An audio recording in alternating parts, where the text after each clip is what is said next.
Welcome back, Hokies fans, on TSL now, as Zach Mackey calls it, but we're going to call it TSL today. Carter Hill across the way, Giovanni Heater with you, Zach Mackey behind the scenes, and Mr. Evan Hughes, the voice of Virginia Tech women's basketball and baseball on the set. Evan, your former home right here. You used to sit in that chair as the host of the Tech Sideline podcast, and you're back. You know, it's a good chair over there. It's amazing. It's very comfy. It's amazing. So for those watching right now, right, like where this TV is, there's about, I don't know, maybe 10 feet worth of space behind there. And we used to have this round table, and the TSL, you know, people who've been with TSL for a long time will remember we would sit at this little round table, and then I would put my phone at the end of it on like a iPhone tripod that you could get for like $10 off Amazon. And I had the Tech Sideline login, and we would Facebook stream it, and the audio was all bad. It's amazing. I remember the first podcast we done on this set, and there was nothing on the walls. And I'm proud to say the one thing that I still have on this set that is mine, I donated. Oh, the gnome? The garden gnome. So it started with that one. Okay. Will calls it either one the Terror Gnome and the other one This Is Gnome. The Terror Gnome. I'm pretty sure that's Terror Gnome.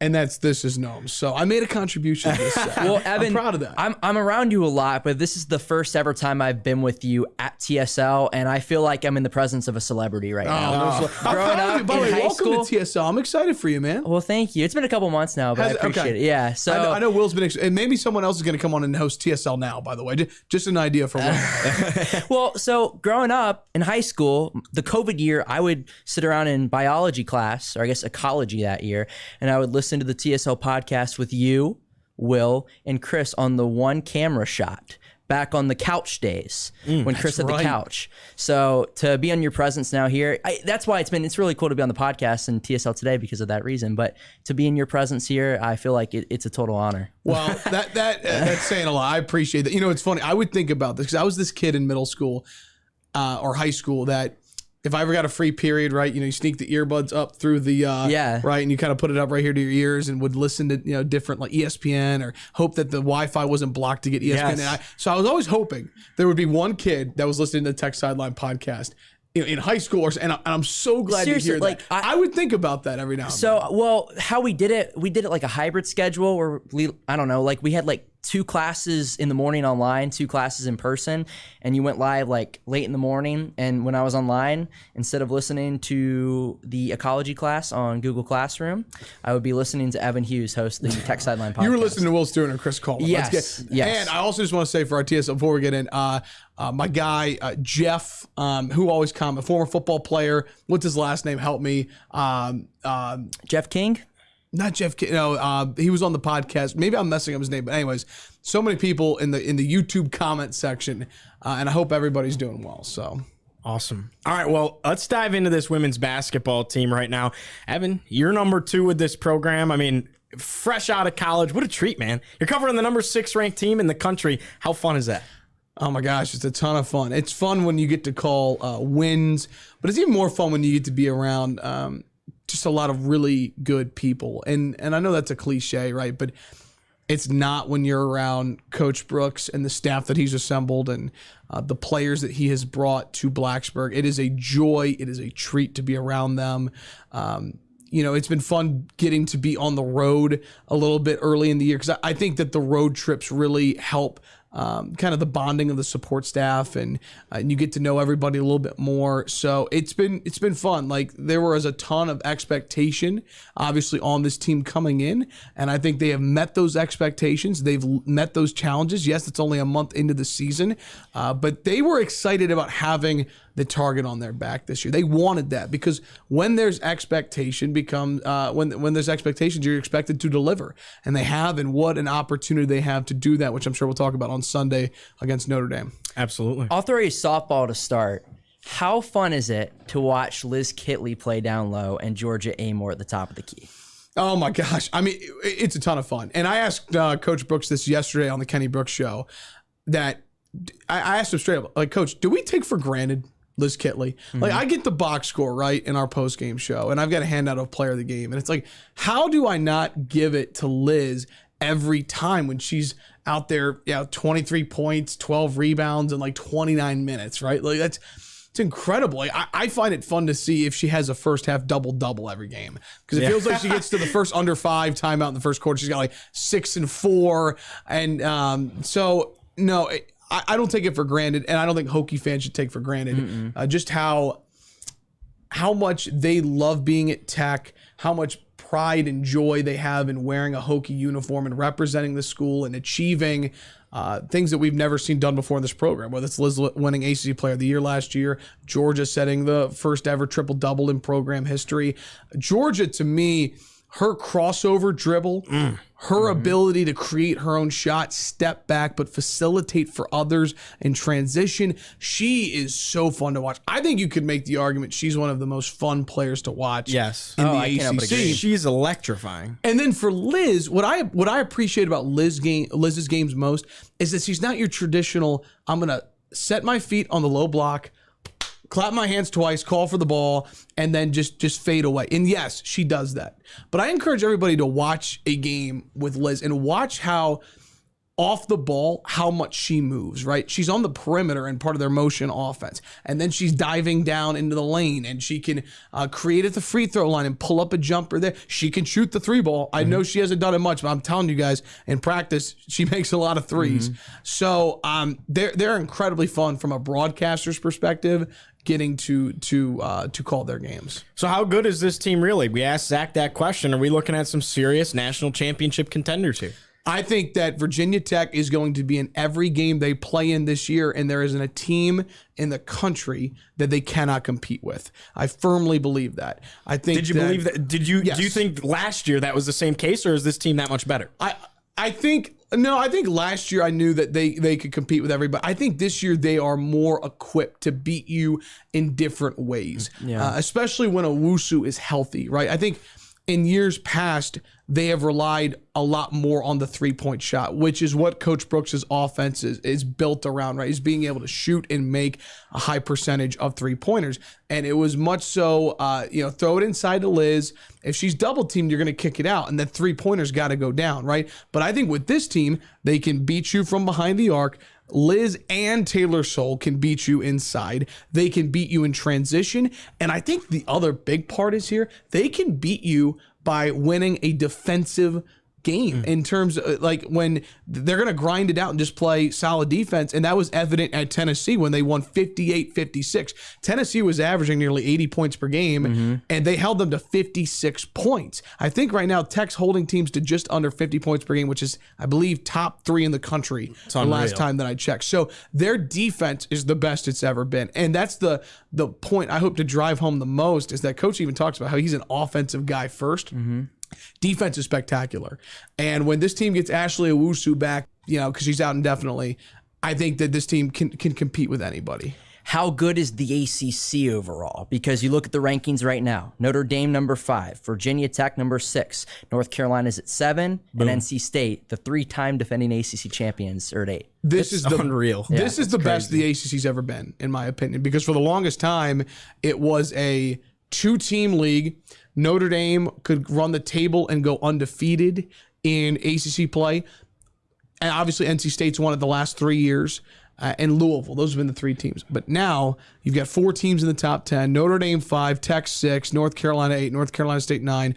Louisville, who was the preseason favorites, actually dropped out of the top 25.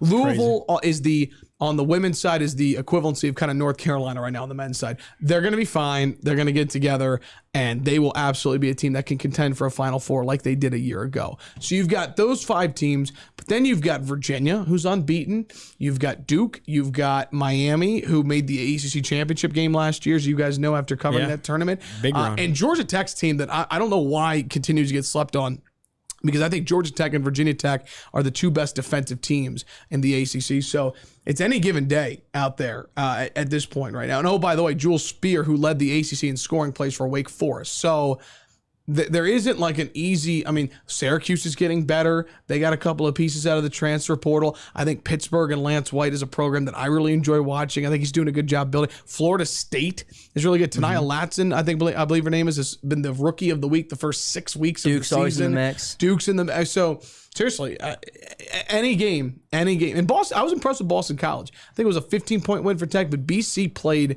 Tech very tough last week in Conte Forum. What have you seen out of Charlize Dunn?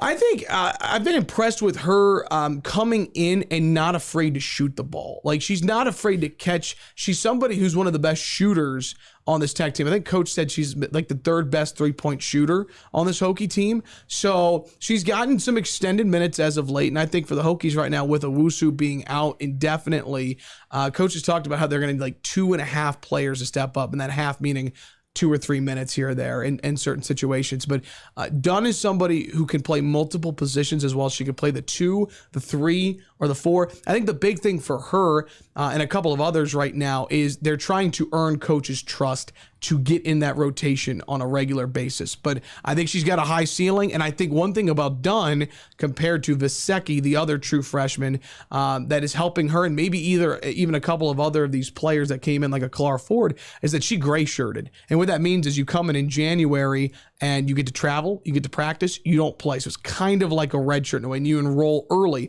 She did that in January, and I think those extra 5 months of being around the program has really benefited Charlize Dunn. I got to tell you, Evan, I think Taylor Soule is one of the more athletic women's basketball players I have ever seen. No doubt. She is so fun to watch. What type of boost has she been to Virginia Tech this season? I think she has been a heck of a boost on the court. And I think her leadership has been an incredible asset as well that she brings to the table. That was my first impression when I went to a practice in June. And you almost walk into a new team, right? Shep's gone. Coach Poppy's gone, right? So obviously you know a lot of the people, but there are new people you're trying to get to know as well too. And I remember sitting there watching that practice in June, like, wow, Taylor Soule is incredibly talkative on the court. And I was so impressed because when you transfer in, sometimes, you're trying to find your footing. Okay, how can I be a leader? I don't want to step on anybody's toes. And she is one of my favorite student athletes I've ever covered. Any sport. She is such a joy to be around. She plays with soul. That's what I did there. And her defensive ability, though, step in front of passes, create turnovers, and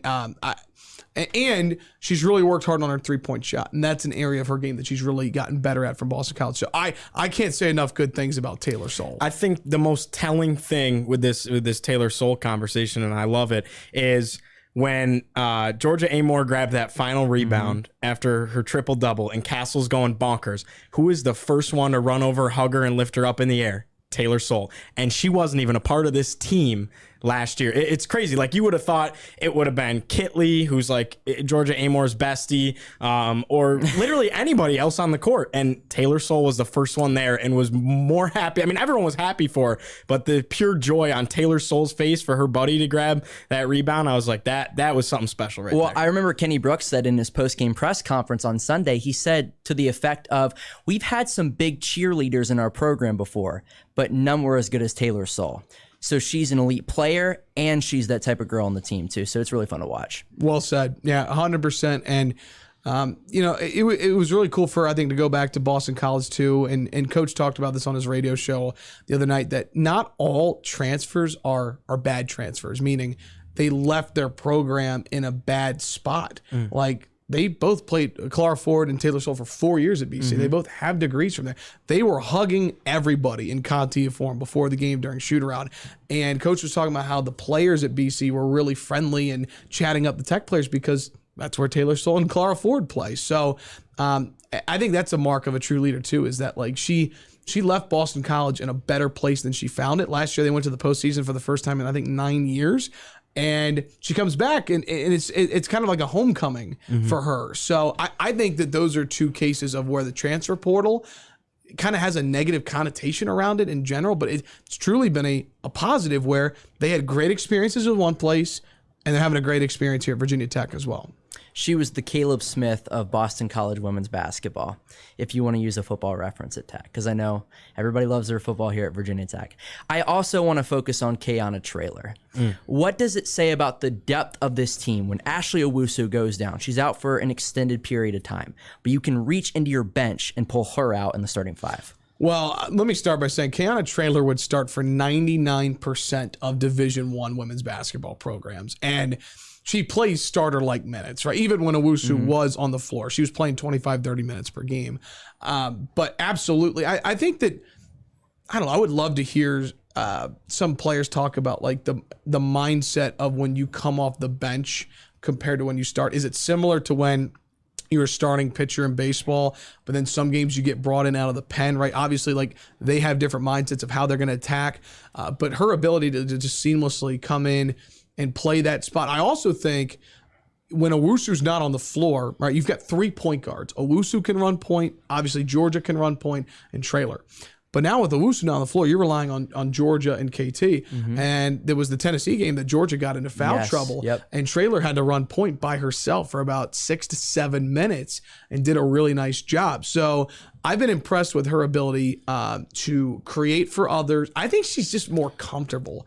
And maybe that's the wrong word, because I think she was comfortable last year. It's just, I actually asked Coach this last night. I said, Coach, what's the biggest difference year 1 to year 2 at KT? Fill in the blank. It's what? And he goes, another year, and looked at me and the whole crowd laughed, because it's true. It's not that she went comfortable last year. It's just another year of understanding the offense. She ran a completely different offense than she did at Purdue, where there isn't as much motion. It's more creative and kind of isolate and create the ball, create something off the dribble. And so she's the second leading scorer on this team right now behind Liz Kitley. It's crazy. Can I interject and ask one question real fast? It's a little off topic, but can you talk about the Kenny Brooks show? Because I think that's something that maybe fans don't necessarily know about as much as TTL, and I think it's a good opportunity for you to talk about. I appreciate that. Yeah, I would love for everyone to come out and join us. First of all, we're going to be in person a lot. January, February, March at the University Club. They've been really great hosts. That's inside Lane, right? Correct. Okay. Level 4 on Lane Stadium. Yep. You don't have to be a member. You just have to register for a link, your name, your email. And we're putting together that schedule now. But if you want to listen to it, it's archived on Hokie Pod. We've got many great podcasts. You can listen to Hokie Pod on Apple Podcasts, Spotify, Hokiesports.com/podcast. And it's great. Like hearing Coach Brooks talk for 60 minutes. He's a great talker. Super fun. We have a great show. We have a fun segment. We talked about the Hallmark Channel last night. Like it's a good time. So thanks for the plug. He had a great podcast here with Jake and David earlier in the year. Really, really good podcast. Gio, we should go. We should go to the Kenny Brooks show. I'm in. We go to TTL all the time, so why not? Can you talk, Evan, about the mentality of this team right now? How do you get, and this is more of a Kenny Brooks question, but I think you can answer it because you probably asked him this question before. How do you get a team just loaded with superstar juggernaut athletes to mesh like this? I mean, we've seen so many times, especially at the professional level, attempts like this where it falls apart because they don't know how to play together, and everyone wants to be the best, Batman or at least Robin. And there isn't that on this team. And like you said, Kayana Traylor would start 99% of the time at any other place in the country. Or Kayla King, probably the same situation. She could be a Batman somewhere else. And she kind of takes a backseated type of role, even though she's a fantastic player. How do you do that? How do you get a team to gel? I think number one, it starts with what Coach Brooks and his staff look for in the recruiting process. When you hear them say, we look for people who want to be at Virginia Tech and that fit our culture and what we want to do, like that's not just coach speak. That's legit. And I think that when you bring in Kitley, Amor, King around the same time, Taylor Guyman, right? They knew how good of basketball players they would be, but they also knew how hard they were going to work. Like Coach Liz Kitley was not like a McDonald's All-American when she came out of high school. She was a high recruit. She wasn't a McDonald's All-American, right? Georgia Amor was from Australia, right? And was very talented there, but not a lot of coaches in the United States knew about her. David wrote a great piece for Tech Sideline that I encourage everybody to go read about how he went to Belarus to recruit Georgia Amor. So those are examples of finding kids that are talented, but they want to work hard, right? And all they want to do is win. They kind of fly under the radar. So they bring those kids in, and all they want to do is win. So it starts with the players and the foundation, right, are the ones that you recruit out of high school. And then when you have those unselfish kids that set the table for the entire team, that allows an Ashley Owusu to come in, a Taylor Soule to come in. But I can assure you one thing, those two are just as unselfish as any of them. And matter of fact, I was telling somebody the other night, like, I think people were asking, you've got so much talent. Who's going to be the one to take the last shot, or who's going to be the one that's scoring? I think it was more like, hey, you score, or you score. Like, no, you do it. Like, kind of like being so unselfish as a team. So I bottom line, I think to your question, it starts with the kind of people that they bring into the program, and that allows for the other big time transfers to come in and follow. Can you talk about Deasia Greg too? Demo, yeah. Playing a much bigger role this year, and kind of waited her turn, and now she's getting a really good opportunity and playing significant minutes. I remember a couple weeks ago you texted me because I was making the graphics for the game days, and it was the Tennessee game, and I put Deasia Greg on there because she played such huge minutes in the game before against Nebraska once foul trouble played a factor, and obviously Owusu and King not being on the floor. And yeah, I knew you were a big fan of Demo. I was excited because I was excited that you were, giving the attention that she really deserves. Oh, yeah. Because this is her third year in the program. She started her career at Georgia Tech. Then she transferred to Gulf Coast State College, one of the best JUCOs in Florida, and then transferred to Virginia Tech. One of the smartest basketball players out there. Her dad is a college coach, and she is always watching basketball on her phone. Like when we go on the road, you just see it, right? I can see her just watching a random basketball game on her phone. And when Owusu went down, she got off to a rough start this year. She didn't score her first field goal until the Kentucky game. And she was really, or maybe it was the Missouri game. It was either the Kentucky or the Missouri game. I think it was Mizzou because she played really well in that one. But she had to play close to, I want to say 30 minutes in the Nebraska game. Maybe it was 32. 32. Yeah. And she's been in double figures a couple of times. She shoots the three ball really well, but she can rebound and she could score, she could pass, and she could rebound really well. She knows where to be. Her teammates absolutely love her. And I think she's an extension of Coach Brooks when she's on the floor because she understands her scout. She understands what her role is. She does her role well. She doesn't step outside of her role. She understands what her job is on the floor. And I'm telling you, Deasia Greg might be. Coach calls her a connector. She's the prime example of the glue play. You take Deasia Greg off the floor, off this team. That's a valuable piece that and I think right now one thing Coach is discovering that you can put Kitley, Soul, Greg, Traylor, and Amor on the floor together. That's a little bit of a big lineup for the Hokies, right? In years past, they've had to be a little bit smaller. So anyways, I think Greg, she might not have started a lot of games in the stat sheet, but as Coach always says, she finishes a lot of games on the floor for the Hokies. A huge one coming up on Sunday inside Castle Coliseum. Tell us about Notre Dame. Yeah. I think you could make the argument. I'm going to say it. I think these are the best two teams in the ACC. Okay. And I felt that way before the season started, that it was going to be Virginia Tech and Notre Dame. Now, it's early. It's December. UNC is ranked 8th, and North Carolina State's ranked 9th. Those are, again, really, really good programs. And Louisville's going to catch stride here at some point. There's 5 big ones. 5 big ones. 5 big ones in this. But to me, I think that Notre Dame, their depth this year is very evident. It starts with Olivia Miles. Olivia Miles, I think, averages 17 and 7 a game. Saw her last year in South Bend as a freshman. I think she's one of the best point guards in America, and she is incredibly crafty. She can score. She can drive it. She can pull up. She facilitates for others. I was just talking to Sean Stiers today, the voice of Notre Dame women's basketball, and just everything he said about her is just so spot on what I was just describing to you. So it starts with her. And I think you're going to see arguably the top 2 point guards in the ACC go toe-to-toe on Sunday, and Georgia Amor and Olivia Miles. So excited about that. They've got Sanaya Citron, the reigning ACC Rookie of the Year. And then I think the matchup to watch is going to be the Texas transfer Lauren Ebo. They've got another 5 who will play as well. But Ebo, I think, because she's such a physical presence, I'm curious to see if she plays more minutes to match up with those Kitley. Last year in South Bend, Kitley, I forget, she was kind of held in check. They definitely brought the double team on her.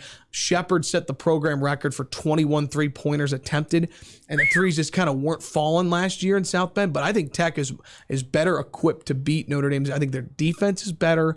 I think they've got the pieces off the bench, and I think it's going to be a great game. This is arguably the biggest regular season game ranking wise in the history of Castle Coliseum. Now, I know Duke's been here before. Everyone's going to say, oh, Evan, there have been number one teams on the men's side. Again, Tech has never been ranked this high before, men's or women's. Yep. Number 6 in terms of the Hokies being ranked this high and the opposition being ranked this high. Again, I don't want the comments coming after me, but this is technically rankings wise one of the biggest games in the history of Castle So Coliseum. make your amazing. pitch for fans coming out on Sunday. Right there, number 5 versus number 6. You've got this could potentially be an ACC championship game in Greensboro in March, a matchup between these two teams. That and this could be a game that decides who's the front runner for ACC regular season champion. Sure. Absolutely. Kenny Brooks talked about before the year started, though, he thought the ACC regular season champion was going to have 4 to 5 losses. Well, and here's why. So the ACC does pods. I don't know if they do this on the men's side. Maybe Zach can. I don't know if they do the pods where I don't know. I don't they think don't. so. So on the women's side, they do pods because you can't play every team twice on the women's side. So they break it down geographically. So in Virginia Tech's pod, it's the Hokies, Virginia, Duke, North Carolina, and NC State. So that means Makes they sense. play NC State, North Carolina, Virginia, Duke, and Wake Forest twice. Wow. Every single year. Every single year. That's, again, geographically. So those teams are at a disadvantage when it comes to winning the regular season title because again, North Carolina, NC State are in the top 10. So you've got What are the other pods? I forget the other ones. I think it's like Georgia Tech, Clemson, Florida State, Miami. That makes sense. And then I think Louisville and Notre Dame are in. Again, I really only know Northeast, you probably like Syracuse, Pitt, BC. Gotcha. Yes. So anyways, and so again, that's why it's going to be, you take care of business in those pods. That's definitely the toughest one. Yeah, without question. So ACC is going to be, I think the regular season champion has 4 or 5 losses this year. I really believe that. That would be unbelievable. But it speaks to how good the league is. I only have one more question for you. How does it feel to sit in Chris Coleman's chair? Can I get like a hat? Like, do we have a tech sideline hat? Right above you. Where's that? Yeah, and I'm gonna sit swole like this, and here. This is going on Twitter. Zach, can we put the camera on him real fast? Can we get the muscles? Yeah, Nice. Hold on. It is great. Did you see Kyle Marshak was doesn't Chris he have a Coleman? picture like this? Hold on. Always be red shirting. ABR. Always be red shirting. Press the button. Here, Zach. I'll click. Yeah. There's a always be red. Zach's a shirting first-time producer here. This might be a hold on. Don't put the pressure that's on him. That's on the podcast one. We won't mess with that. But Okay. Anyways, it is an honor to be sitting in the Chris Coleman chair. I miss him. I miss Will. I see D Cunna all the time. I always enjoy following Chris on Instagram because, gosh, that guy is strong. Yeah. I mean, his lifting. workout regimen is insane. And anyways, I'm sure I should come back on sometime and talk about the movies because they always rip me for I hadn't seen Office Space. And I hadn't seen Major League. Yeah. Oh, great movie. Yeah. I just want everyone at TSL to know. So I went on ESPN Blacksburg last year and he said something like, Evan, Paul was like, how many times have you said just a bit outside? And I was like, I haven't seen it. I don't want to say that. I've heard the phrase, but I don't want to say it without having seen the movie. Right. And Clark Rulin, friend of the show, who was obviously helped build this podcast, said, tweeted at Evan K. Hughes has never seen Major League. I had over 55 people tweet at me. Wow. That I hadn't seen. I It was remember during that. the ACC tournament. Yeah, it and was- it all kind of started TSL, and people were like, "Oh, you hadn't seen Office Space either." So, anyways, I've seen Major League, I've seen Major League 2, and I've seen Office Space. So I'm proud of myself. Thank Nice. you, TSL community, for helping me. Hopefully the boards don't go off on him. Can I confess that I actually, and this is just completely coincidental, I watched Major League for the first time over Thanksgiving break, and I had never seen it. It's a good movie. Can I actually tell you something? Go for it. I have never seen Major League, Oh, all right.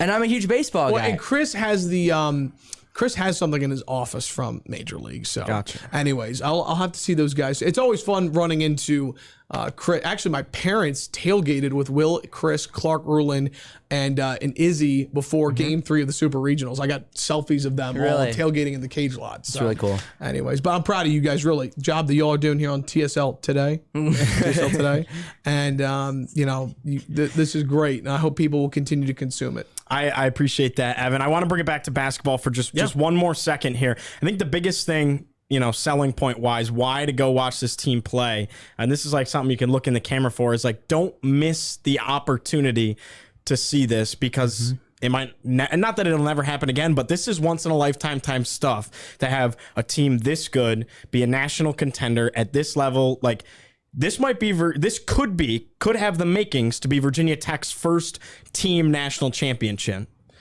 Don't miss it. Don't miss the opportunity to go watch this team play. Go to every game you can. If you're a student, it's free. All you do is go on the online and enter the lottery, and you get a ticket no matter what. It's not like the men's game where you have to hope you get it. Like they let you in the door. It's free. Like go watch this team. You never know if it's ever going to happen again. So soak it in while it's here because it's right there. And they're really good. How Notre Dame, North Carolina, and Louisville are all here over break though. Yeah, I know. But NC State is, and the crowd for the Nebraska game was awesome. So it really was. Let's get that for every single home game. Yeah, I think what you guys said, and they play a fun style. If you've never seen them play before, they play a really fun brand of basketball. So come out and Sunday. It's going to be electric, and hopefully it's a day that we never forget. Fingers crossed that they'll even host a NCAA tournament games. Yeah, that top 4 seed, you host the first and second rounds in Blacksburg. Right now, I think I saw Charlie Cream of ESPN had them as a 2 seed. Okay. So, but these games matter, right? Tennessee mattered. Nebraska mattered. Kentucky and the Bahamas really mattered. Those are 3 signature non-conference wins. Evan, thanks so much for being on the show today, man. You're the best. You mean so much to us, so we really appreciate having you on. Right back at you guys. All right, thanks. Carter Hill across the way. Evan Hughes was on set. Zach Mackey producing behind the scenes, messing everything up, but he was on set before this. Thanks so much to these guys who mean so much to us coming on set today. Thanks for being with us, Hokie Nation. On your drive home, we'll see you on Friday. TSL Today on a Wednesday from Blacksburg.